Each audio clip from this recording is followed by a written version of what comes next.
Superhero stories are great at beginnings, and they're terrible at endings, because endings require honesty. They require a story to admit that what the journey actually cost, not just to the world, but to the person wearing the mask. Most superhero endings dodge that. They reset the board, restore the status quo, and let the hero walk off into another sequel with minimal emotional damage. The Arkham series tries not to. Sometimes it succeeds, but sometimes it hesitates, and sometimes it gets painfully close to saying something real, then pulls away. So today we're answering the hardest question in the franchise. Which Arkham game has the best ending? Not the most cinematic, not the most shocking, but the one that feels earned, truthful, and human. A great Arkham game ending must do 4 things. It must resolve the game's central theme, reflect who Batman has become, acknowledge the cost of the mission, and refuse to lie about the consequences. If it's sad but unearned, it fails.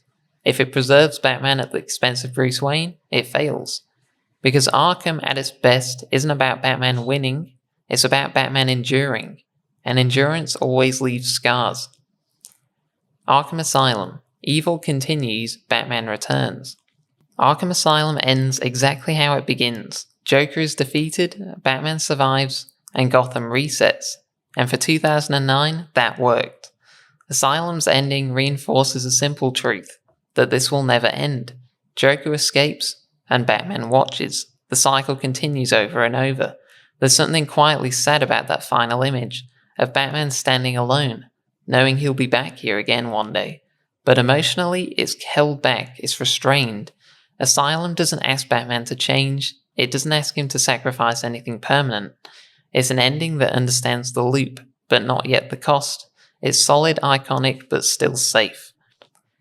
Arkham Origins. A promise, not a conclusion. Arkham Origins ends with a choice. Batman spares Joker, not because he's merciful, but because he's deciding who he wants to become. This ending is emotionally strong because it's formative. Bruce hasn't figured himself out yet, but he makes a promise. No matter how personal it gets, he won't cross that line. And Alfred worries, but Batman doesn't argue. The silence matters.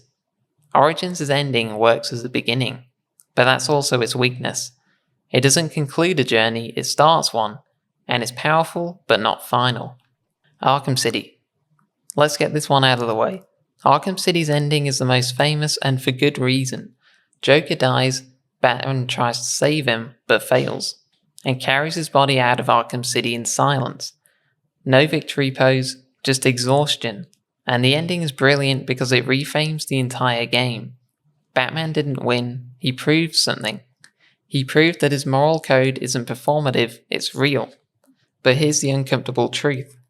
Arkham City's ending is emotionally devastating, but narratively incomplete. Joker's death ends a rivalry. It doesn't end Batman's war. In fact, it creates a vacuum, and Batman doesn't reflect, he doesn't change direction, and he doesn't confront what comes next.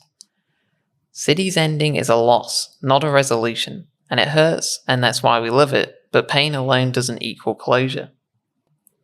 Arkham Knight. The ending that actually commits. Arkham Knight is messy, overstuffed, and sometimes confused about its own ideas, but its ending is brave. Because Arkham Knight does something no other Batman story does. It lets Batman die without killing him. The Nightfall Protocol isn't about spectacle, it's about erasure. Bruce Wayne is unmasked, publicly exposed, and every secret is burned. But Batman doesn't fight it. He initiates it, and it's critical, because Batman doesn't lose his identity, he chooses to destroy it. Because the game's central thesis is that Batman can't exist without destroying Bruce Wayne, and Bruce Wayne can't survive what Batman's become. The final moments aren't triumphant, they're quiet. Alfred leaves, Wayne Manor explodes, and the bat symbol disappears. But the myth returns, not as a man, but as something worse, a pure fear, a story criminals tell each other in the dark. Arkham Knight's ending is tragic because Batman succeeds. Gotham is safer and the mission continues, but Bruce Wayne is gone. No funeral, no gratitude, just absence. And that's why the most honest ending in the series could have chosen this. Arkham Knight has the best ending because it tells the truth Arkham City stops short of saying. Batman cannot have a happy ending, not because he doesn't deserve one, but because the mission doesn't allow it. Every other ending preserves hope that Bruce might find balance, and Knight rejects that fantasy. It says you don't wear this mask for decades and walk away whole. Batman doesn't get redemption, but he gets resolution.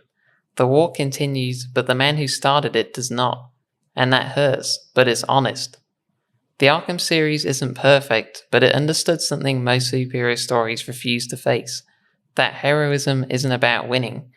It's about what you're willing to give up, and Arkham Asylum shows us the loop. Arkham Origins showed us promise, and City showed us the loss. But Arkham Knight showed us the end. Not of crime, not of fear, but of Bruce Wayne. And that's why, love it or hate it, Arkham Knight has the best ending, because it didn't blink. Anyway guys, I'll see you on the next one.